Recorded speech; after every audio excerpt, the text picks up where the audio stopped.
जो प्रोसेस होती है मिनरल्स को, है ना, रॉक के अंदर से निकालने की, चट्टानों में से और इन सब चीजों में से हम लोग क्या करते हैं, मिनरल्स निकालते हैं। चट्टाने मतलब जमीन के ऊपर वाली नहीं, जमीन के नीचे वाली हम डिग करके निकालते हैं ना, तो वो जो प्रोसेस होती है वो क्या कहलाती है, माइनिंग कहलाती है।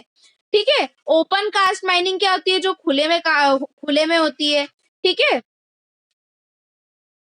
अब शाफ्ट्स क्या होता है, deep bores called shafts have to be made to reach mineral deposit that lay at the great depth. This is called shaft mining. है ना, शाफ्ट माइनिंग क्या होता है, बहुत बड़े बड़े गड्ढे कर देना और उसके अंदर से फिर माइन करके क्या निकालना, मिनरल्स निकालना। ठीक है।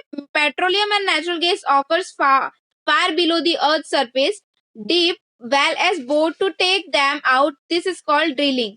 है ना, क्या होता है जब हम पेट्रोल और ये सब निकालते हैं, कभी आप लोगों ने देखा होगा जब हम बोरिंग करवाते हैं घर के अंदर, या आसपास में भी देखा होगा, या स्कूल साइड में देखा होगा जरूर आप लोगों ने, तो बहुत बड़ी जो मशीन होती है उसको डिग करके एकदम ड्रिल मशीन टाइप में वो आती है, तो वो जो प्रोसेस होती है वो क्या कहलाती है, ड्रिलिंग कहलाती है ना। Minerals the lie near the surface are simply dug out. The process is known as squaring. Simply किसी भी चीज को निकाल लेना आसानी से, जो नीचे है उसको निकाल लिया आराम से हम लोगों ने, उसको बोलते हैं क्वेरिंग। ठीक है। ये आपको प्रोसेस सारी समझ में आई, mining, drilling, quarrying, open cast mining, shafts, है ना। ये अगर आप वीडियो देखोगे तो इसमें और आपको क्लियर हो जाएगा। डिस्ट्रीब्यूशन ऑफ मिनरल्स, अब मिनरल्स को डिस्ट्रीब्यूट कैसे किया गया है। Minerals occur in different types of rocks, some are found in igneous rock, some in metamorphic rock, while other occurs in sedimentary rock। है ना, हमको हर रॉक के अंदर से कुछ ना कुछ मिनरल्स तो मिलता ही है ना। जैसे कुछ मिनरल्स हमको इग्नियस रॉक में से मिलेंगे, मेटामॉर्फिक रॉक में से मिलेंगे, सेडिमेंट्री रॉक में से मिलेंगे। ये तीनों रॉक मैं प्रीवियस क्लास में एक्सप्लेन कर चुकी हूँ, है ना। Generally metallic minerals are found in igneous and metamorphic rock formation that form a large plateaus. है ना, तो क्या होता है जनरली आपको मेटेलिक मिनरल्स जो है वो कहाँ से मिलते हैं, इग्नियस रॉक से मिलते हैं, इग्नियस और मेटामॉर्फिक रॉक से। ठीक है। Iron ore in North Sweden, copper and nickel deposit in Ontario, Canada, iron, nickel, chromenites and platinum in South Africa are the example of mineral found in igneous and metamorphic rock। तो ये जगह बताई गई है आपको, कौन कौन सी जगह बताइए, कि जो आयरन ओर है वो कहाँ पर से मिलते हैं, नॉर्थ स्वीडन से। ठीक है। कॉपर, निकल और ये जो है ये कहाँ पर डिपोजिट होते हैं, ओंटारियो में, कनाडा में। ठीक है। ये सब जगह के नाम बताए गए हैं आपको, सिंपली, और कुछ नहीं बताया गया है। ठीक है। आयरन और निकल, क्रोमाइट, प्लेटिनियम ये कहाँ मिलता है आपको, साउथ अफ्रीका में मिलता है। ये सब किसके एग्जांपल्स है, मिनरल्स के, जहां पर इग्नियस रॉक और मेटामॉर्फिक रॉक से ये सब चीजें क्या है, निकलती है। ठीक है। Sedimentary rock formations of plains and young fold mountains contain non-metallic plains and young fold mountains contain non-metallic minerals like limestone। तो जो सेडिमेंट्री रॉक है, formations of plains and young fold mountains contain, तो जो नए नए mountains जो होते हैं ना, वो क्या कंटेन करते हैं, नॉन मेटेलिक मिनरल्स कंटेन करते हैं, जैसे कि लाइमस्टोन हो गया, चूना हो गया। ठीक है। Limestone deposits of Cocos region of France. ठीक है। ये कोकोसस रीजन है फ्रांस का, वहां पर ये चीज मिलती है, क्या, लाइमस्टोन मिलता है। ठीक है। Manganese deposit of Georgia and Ukraine and phosphate beads of the Algeria and some of the example of minerals fuels such as coals and petroleums are also found in the sedimentary strata। तो देखो ये सब जगह के नाम बताए गए हैं, बहुत डिफिकल्ट नेम है, बहुत डिफिकल्ट तो नहीं है, बट प्रोनाउंसिएशन एकदम इजी नहीं होता है इनको प्रोनाउंस करने का। ठीक है। अब एशिया में देखते हैं कि हमको क्या क्या चीज कहाँ कहाँ से मिल रही है ना, मिनरल्स जो है हमको वो कहाँ कहाँ से मिल रहे हैं, तो एशिया से क्या मिल रहा है देखते हैं। China and India have large iron ore deposit. देखो चाइना और इंडिया में क्या होता है, लार्ज क्या है, ज्यादा अमाउंट में हमको आयरन ओर मिलता है। ठीक है। The continent produce more than half of the world's tin China. जो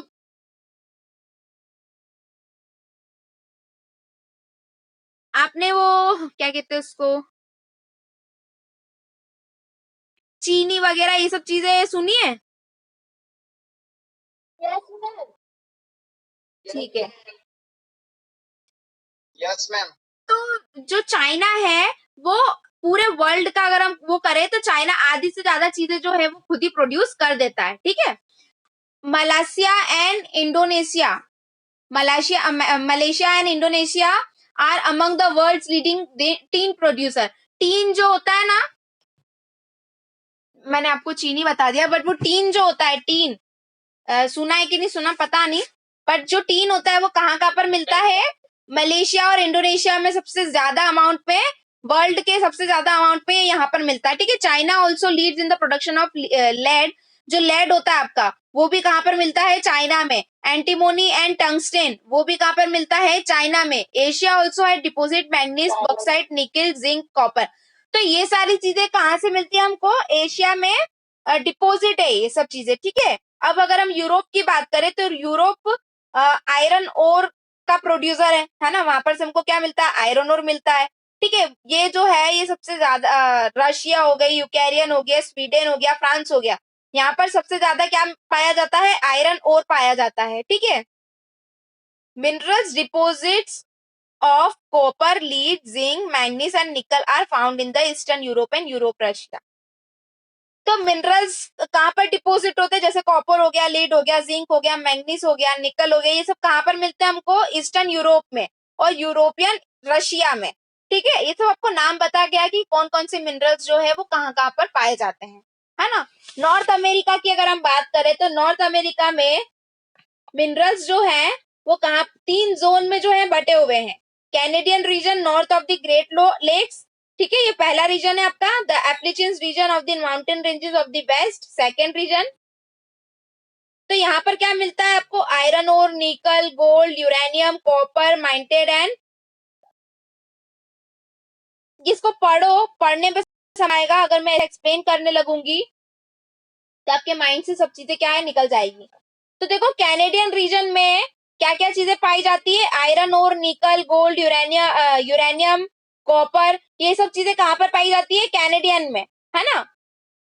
और उसके बाद में कोल जो है वो कहाँ पर मिलता है, एपेलेचाइंस रीजन में, ठीक है, जो कि बहुत बड़ा रीजन है किस चीज का, copper, lead, zinc, gold, silver, ये सब कहाँ पर पाए जाते हैं, वहां पर पाए जाते हैं। अब अगर हम साउथ अफ्रीका की बात करें, पहले हमने नॉर्थ अफ्रीका की बात करी, अब हम साउथ अफ्रीका की बात करें तो वहां पर ब्राजील जो है ना, जो ब्राजील है वो सबसे ज्यादा आयरन ओर जो है पूरे वर्ल्ड में वो वहां पर प्रोड्यूस करता है, ठीक है। Chile and Peru are leading producers of copper, ठीक है। ये जो दो नाम दिए हैं आपको, CHILE, चिले एंड PERU, पीरू, ये सब क्या है, ये लीडिंग प्रोड्यूसर्स है काई के, कॉपर के। Brazil and Bolivia are among of the world's largest producer of tin, ठीक है। ये पढ़ो आप लोग तब जाके आपको समझ में आएगा, ऐसे तो मैं समझाऊंगी तो सब चीजें दिमाग के ऊपर से निकल जाएगी। इसमें सिर्फ इतना ही बताया गया कौन कौन सी, अफ्रीका की अगर बात करें तो अफ्रीका क्या है, अफ्रीका भी बहुत मिनरल्स का बहुत रिच रिसोर्सेस है वहां पर, ठीक है। इसको वर्ल्ड की लार्जेस्ट प्रोड्यूसर बताया गया है, काय काय में, डायमंड, गोल्ड, प्लेटिनियम, ठीक है। डायमंड, गोल्ड, प्लेटिनियम हमको कहाँ से मिलता है, अफ्रीका से, है ना। South Africa, Zimbabwe and Zaire producers a large portion of the world's gold, ठीक है। जिम्बाब्वे और जायरिया जो है, ये जो जगह है ये क्या प्रोड्यूस करती है, गोल्ड जो है वो बहुत ज्यादा अमाउंट में प्रोड्यूस करती है। The other minerals found in Africa are copper, iron और chromium, uranium, cobalt and bauxite. Oil is found in Nigeria, Libya and Angola, ठीक है। तो ये चीजें क्या है यहाँ पर मिलती है, इसमें कोई एक्सप्लेनेशन वाला पार्ट नहीं है। सिर्फ रीड भी कर दूंगी तो आपको समझ में आ जाएगा कि ये जो चीजें है यहाँ पर मिलती है। ऑस्ट्रेलिया की बात करें तो ऑस्ट्रेलिया जो है बॉक्साइट यहाँ पर बहुत ज्यादा प्रोड्यूस होता है, ठीक है। गोल्ड, डायमंड, आयरन और टीन, निकल भी यहाँ पर मिलता है, ठीक है। कॉपर, लेड, जिंक, मैग्नीज भी यहाँ पर मिलता है ना। फिर अगर एंटार्क्टिका की बात करें, the geology of Antarctica is sufficiently well known as predict the existence of the variety of the mineral deposit. Antarctica में क्या आपको बहुत सारी वैरायटी मिलेगी मिनरल्स की, है ना। जैसे कोल भी वहां पर मिलता है, आयरन भी वहां पर मिलता है, और आयरन और गोल्ड, सिल्वर ऑयल भी वहां पर प्रेजेंट है। तो ये सारी चीजें जो है वो वहां पर मिलती है। यूजेस ऑफ मिनरल, अब मिनरल्स के यूजेस क्या होते हैं? तो मिनरल्स के यूजेस कहाँ पे होते हैं? इंडस्ट्री में सबसे ज्यादा मिनरल्स का यूज किया जाता है। ठीक है, minerals which are used for gems are usually hard. Gems जो होते हैं हमारे, है ना, सबके पास, सभी के पास में होंगे जेम्स वगैरह, तो है ना, आप लोगों ने देखा भी होंगे। तो ये बहुत हार्ड होता है जेम्स, आप इतनी आसानी से उसको तोड़ नहीं सकते हो, है ना। तो उन सब चीजों को बनाने के लिए यूज किया जाता है। This are then set in various style of jewellery. Jewellery में जेम्स लगाए जाते हैं, है ना, स्टोन्स लगाए जाते हैं आपके। तो वो सब इनका यूजेस बताया मिनरल्स का कि वो कहाँ कहाँ पर यूज होते हैं। Copper is another metal use in everything, coins to pipes, है ना, कॉइन्स वगैरह बनाने के लिए कॉपर यूज किया जाता है। Silicon is use for computer industries obtain from quartz, है ना। जो सिलिकॉन है वो काई में यूज किया जाता है? कंप्यूटर की मैन्युफैक्चरिंग में। Aluminium obtain from is bauxite is use for automobile. Aluminium और बॉक्साइट किस में यूज किया जाता है? मोबाइल्स के लिए, एरोप्लेन्स में यूज किया जाता है, bottling industry, buildings and even in the kitchen cookwares, है ना। इन सब चीजों में किसका यूज किया जाता है? एल्यूमिनियम और बॉक्साइट का। अब कंजर्वेशन ऑफ मिनरल्स, अब मिनरल्स का कन्वर्जेशन भी करना जरूरी है ना। हम उसको इतना हाईली यूज कर तो रहे हैं, पर हमको उसकी आगे भी तो जरूरत है, तो उसको कैसे किया जाए? Minerals are non renewable resources. Minerals जो है वो क्या है? नॉन रिन्यूएबल रिसोर्सेज है। It takes thousands of year for the formation of concentration of minerals. ठीक है, आप सभी को पता है नॉन रिन्यूएबल रिसोर्सेज क्या होते हैं? जिनका एक बार यूज करने के बाद में वो खत्म हो जाते हैं, फिर वो वापस से बनते हैं, तो उनको क्या लगता है? थाउजेंड्स ऑफ ईयर लगते हैं वापस से फॉर्म होने में, बनने में। The rate of formation is much smaller than the rate of which is human consume. क्या होता है? जितना यूज हम कर रहे हैं, है ना, जितनी जल्दी हम यूज कर रहे हैं, उससे कई गुना ज्यादा उनको टाइम लगता है बनने में, है ना। It is necessary to reduce wastage in the process of mining. Recycling of metals is another way in which the mineral resources can be conserved. बहुत सारी ऐसी प्रोसेसेस है जिसके अंदर माइनिंग अगर हम कम करेंगे, उनका यूज थोड़ा कम करेंगे, तो क्या होगा? मिनरल्स जो है वो बच सकेंगे, है ना। Power resources, Sunny's mother begins her day by switching on the geyser. She irons Sunny's school uniform before waking up. She then rushes to kitchen to prepare a glass of orange juice for him in the blender. तो क्या हुआ? एक कहानी आपको बताई गई है, story बताई गई है। सनी की मम्मी जो है, उनका दिन कैसे चालू होता है? पहले तो वो गीजर चालू करेंगी, फिर उनके बेटे के लिए, सनी के लिए वो यूनिफॉर्म प्रेस करेंगी, है ना। फिर उसके बाद में वो क्या करेंगी? जूस बनाएंगी। तो जूस का क्या चालू करेंगे? उनका मिक्सर जो है, ब्लेंडर जो है, उनको स्टार्ट करेंगी। Sunny's have you finish talking बात, तो वो क्या बोल रही है उसको कि तुमने बात ले लिया, come and have your breakfast. Call out mother wife preparing breakfast of the gas stove for Sunny. फिर वो क्या करती है? गैस पे उसका सामान रखती है खाना बनाने का। while going to school Sunny forgets to switch off lights and fans। जब सनी स्कूल जाता है तो वो भूल जाता है कि उसको लाइट भी ऑफ करनी थी और ये सारी चीजें भी ऑफ करके जाना था। When mother switched them off, she thinks that life is in the cities may be more comfortable, but it dependency on the more and more gadgets, all of which consumes energy and led to a wide gap between the demands of the supply. With the advent of the science and technology, the lifestyle have changing very fast।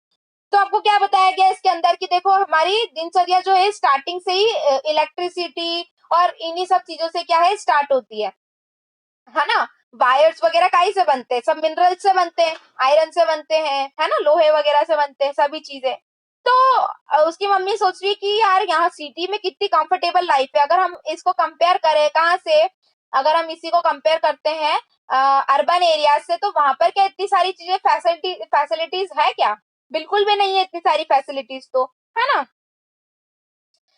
Power of energy plays a vital role in our lives. We also need power of industry, agriculture, transportation, communication, and defense. Power resources may be broadly categorized as conventional and non-conventional resources. तो देखो जो energy जो है, power बोले या energy बोले, वो एक बहुत ज्यादा इंपॉर्टेंट रोल जो है हमारी लाइफ में प्ले करते हैं। तो आप पूछोगे कैसे करते हैं? तो हमारी जो दिनचर्या है वो स्टार्टिंग से किससे स्टार्ट होती है? स्विच ऑन करेंगे, बाथिंग जाएंगे तो हम लाइट का यूज करेंगे, मतलब हम हर चीज में, हमको कॉल करना है तो हम फोन का यूज करेंगे, हमको कहीं जाना है तो हम लोग गाड़ी का यूज करेंगे, तो हम हर चीज में किसका यूज कर रहे हैं, एनर्जी का, पावर का यूज कर रहे हैं, है ना। तो इसके बिना हमारी लाइफ जो है वो बहुत डिफिकल्ट है ना। कन्वेंशनल रिसोर्सेज, अब कन्वेंशनल सोर्सेज क्या होते हैं वो पढ़ते हैं। Conventional sources of energy are those which have been in common use for long time. Firewood and fossil fuels are two main conventional resource energy resources. तो कन्वेंशनल सोर्स क्या होता है, वो एनर्जी होता है जिसको हम एक ही चीज को बहुत सारे इसमें यूज कर सकते हैं। जैसे firewood and fossil fuels are two conventional energy resources. जैसे फायरवुड की बात करें तो फायरवुड को हम, जैसे हमको हीट करना है, कोई चीज पकाना है, कोई चीज, है ना, उसमें यूज कर लेते हैं। फॉसिल फ्यूल्स क्या हो गया, कोल हो गया, पेट्रोल हो गया, ये सब चीजें हमारी एक ही उसमें यूज नहीं होती, हम इसको बहुत सारी तरह तरीके से इसको यूज कर सकते हैं ना। तो कन्वेंशनल रिसोर्सेज, कन्वेंशनल एनर्जी वो हो गई। The energy, sorry, the reserve of this minerals are limited, है ना। ये जो मिनरल्स है वो क्या है, लिमिटेड, लिमिटेड अमाउंट में, ऐसा नहीं इसको हम बहुत बहुत टाइम तक यूज कर सकते हैं, ऐसा नहीं है, ठीक है। The rate at which the growing world population is consuming them is far greater than the rate of their formation, so these are likely to be exhausted soon. तो ये क्या हो गया, एक टाइम पे खत्म हो जाएगी ये चीज, है ना। एक टाइम पे क्या होगी, ये चीज क्या हो जाएगी, खत्म हो जाएगी, अगर हमने इसका यूज जो है वो कम नहीं किया तो। अब अगर हम कोल की बात करें तो कोल क्या है, कोल एक फॉसिल फ्यूल है जिसका हम यूज क्या करते हैं, डोमेस्टिक फ्यूल्स में एज ए यूज करते हैं, इंडस्ट्री में यूज होता है, हीट स्टीम करना इंजन को तो यूज करते हैं। पुराने टाइम पे जो ट्रेन चलती थी वो भी किससे चलती थी, कोयले से, कोल से चलती थी, ठीक है। ये कोल जो है वो क्या करता है, थर्मल पावर भी, इलेक्ट्रिसिटी, मतलब इलेक्ट्रिसिटी भी प्रोड्यूस करता है। पर इसको क्या लगता है, बहुत काफी काफी काफी टाइम लगता है इसको आपस से बनने में, है ना। कोल कहाँ पर मिलता है, चाइना में, यूएसए में, जर्मनी में, रशिया में, साउथ साउथ अफ्रीका में, फ्रांस पे, यहाँ सब पे क्या मिलता है, कोल मिलता है। और अगर हम इंडिया की बात करें तो रानीगंज, झारिया, धनबड़ एंड बोकारो इन झारखंड, यहाँ सब पे हमको क्या मिल जाएगा, कोल जो है आसानी से मिल जाएगा, ठीक है। अब हम बात करें पेट्रोलियम की, तो पेट्रोल पेट्रोल तो सभी को पता है आज कितना महंगा हो गया है, आज 102 रुपए की, 2 रुपए लीटर समथिंग कुछ है ना। तो इतना महंगा हो गया, पेट्रोल क्यों हो गया, क्योंकि उसकी डिमांड जो है वो तो बहुत ज्यादा है, पर डिमांड भी बहुत ज्यादा है, पर वो बनने में क्या करता है, बहुत टाइम लेता है ना, बनने में उसको कितना टाइम लगता है। तो पेट्रोल क्या है वो पढ़ते हैं। The petrol that keeps your car running as well as the oil that keeps your cycle from squeaking both began as thick black liquid called petroleum. तो पेट्रोल का पता ये यूज क्या है, हमारी गाड़ी जो है पेट्रोल से ही चलती है। अगर हमको स्कूल आना होगा तो हम लोग पेट्रोल, गाड़ी होगी तभी आ सकते हैं, है ना। और गाड़ी कैसे चलेगी, हमारे पेट्रोल से चलेगी। It is found between the layers of rocks and it's derived from the oil located in the offshore and coastal areas. तो ये कहाँ मिलता है, हमको पत्थरों के बीच में से मिलता है, जैसे, है ना, वहां से हम लोग इसको डिग करके क्या करते हैं, निकालते हैं। कहाँ कहाँ पर मिलता है ये, तो ये this is the scent of refrigerant which process crude oil and the produces variety of product like diesel. तो जब हम इसको निकालते हैं तो इसके साथ में बहुत सारी चीजें निकलती है, जैसे डीजल निकल गया, कैरोसिन निकला, वैक्स प्लास्टिक्स निकला, है ना। तो बहुत सारी चीजें जो है पेट्रोल के साथ में निकलती है, जिस इसके डेरिवेटिव्स को हम क्या बोलते हैं, ब्लैक गोल्ड भी बोलते हैं, ठीक है, जो कि बहुत वैल्यूएबल है। The chief petroleum producers countries are, कहाँ कहाँ पर मिलता है ये, ईरान, इराक, सऊदी अरब, है ना, क्वार्टर, यहाँ पर सब पर ये क्या मिलता है, पेट्रोलियम जो है वो मिलता है, ठीक है। अब हम नेचुरल गैस की बात करें तो नेचुरल गैस क्या है, आप लोगों के घर पे, सबके घर पे सीएनजी आती होगी। सीएनजी मतलब कि आपकी गैस आती होगी जिससे आपके यहाँ पर रोटी बनती है ना। The natural gas is found with the petroleum deposit and the release when the crude oil is about to the surface. तो नेचुरल गैस कैसे निकलती है, जब भी हम पेट्रोल को निकालते हैं तो उसी के साथ में गैस जो होती है वो भी निकलती है। उस गैस को हम क्या बोलते हैं, नेचुरल नेचुरल गैस बोलते हैं, है ना। उस गैस को हम बोलते हैं नेचुरल गैस बोलते हैं, ठीक है। It can be used as a domestic and industrial fuel. Russia, Norway, UK and northern Iran produces as a natural gas. In India, Jaisalmer, Krishna, Godavari Delta, Tripura and some areas of the shore in Mumbai have natural gas resources. Very few countries in the world have sufficient natural gas resources of their own. तो क्या है, बहुत कम ऐसी countries है जिसके पास में खुद की जो गैस है वो अवेलेबल है ना. The sharp increases in the compensation of fossil fuels has led their depletations of the arming rate and toxic pollutant. तो क्या होता है, इसके साथ में एक और गैस निकलती है जिसको हम मीथेन बोलते हैं. अभी आप लोगों को इसके ऊपर जाने की कोई जरूरत नहीं है. मीथेन क्या होती है, मीथेन जो है वो टॉक्सिक गैस है. टॉक्सिक मतलब जहरीली है ना, बहुत जहरीली गैस है. अगर इसको कोई सूंघ ले तो सूंघने मात्र से उसकी डेथ जो है वो हो सकती है. जैसे आपने भोपाल गैस कांड सुना होगा, तो उसके अंदर क्या हुआ था, उसके अंदर यही हुआ था कि जो एक नॉट एग्जैक्टली मीथेन, एक और गैस थी जो कि बहुत टॉक्सिक होती है. वो गैस जो थी, क्या बेटा? हाँ, मिथाइल आइसोसाइलेट करके थी वो गैस, है ना. मिथाइल आइसोसाइलेट करके थी. मीथेन का ही ये एक डेरिवेटिव होता है जिससे दो, सॉरी ये तो बहुत लंबा हो जाएगा, दो कंपोनेंट मिल के आइसोसाइलेट और मिथाइल मिल करके ये जो दो वो बनाते हैं, मिथाइल आइसोसाइलेट करके गैस थी जो कि बहुत टॉक्सिक होती है. ये जो है वो वहां से लीक हो गई थी, है ना, भोपाल में लीक हो गई थी ये. तो बहुत सारे लोगों की डेथ हो गई थी. क्यों हुई थी? क्योंकि इसको सिर्फ अगर हमने सूंघ लिया तो सूंघने मात्र से क्या है, पर्सन की डेथ हो सकती है. ठीक है, ये इतनी टॉक्सिक होती है. आया समझ में? अब अगर बात करें हाइडल पावर की, हाइडल पावर क्या है? रेन वाटर और river water stored in dams. देखो, हाइड्रो इलेक्ट्रिसिटी सुना है आप लोगों ने? हाइड्रो इलेक्ट्रिसिटी सुना है? हाइड्रो हाइड्रो क्यों आया है? क्योंकि हाइड्रोजन वाटर जो है वो काहे से बनता है? हाइड्रोजन प्लस ऑक्सीजन से, है ना. तो इसीलिए इसको क्या नाम दे के रखा है, हाइड्रो इलेक्ट्रिसिटी. क्या होता है, बहुत समय तक अगर कोई चीज, मतलब पानी पानी का बहाव आपको पता है कि कितना तेज होता है ना. अगर वो आपने अगर पता नहीं, अगर सुनामी आए तो पूरा घर जो है वो लेके जा सकती है ना. आपने पता ही होगा, ये चीज तो बहुत कॉमन है.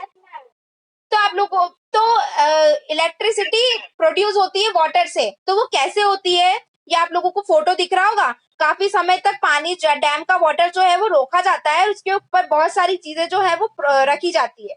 तो जैसे ही डैम को खोलते हैं, पानी आता है इतनी तेज बहाव से कि जो व्हील है वो घूमने लगती है और वो क्या जनरेट कर देती है, इलेक्ट्रिसिटी जनरेट कर देती है, जो कि हमारे यहाँ पर आती है.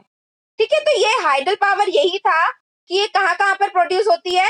तो वो आप लोग एक बार पढ़ लेना, इसके अंदर आपको समझ में आ जाएगा कि कहाँ कहाँ पर ये प्रोड्यूस होती है. जैसे कि ब्राजील में, है ना, Norway, Brazil, China, Gandhi Sagar, Nagarjuna Sagar, Damodar valley, है ना. तो ये सब चीजें अच्छा, ये वैली, सागर, यही सब पे क्यों हो रही है?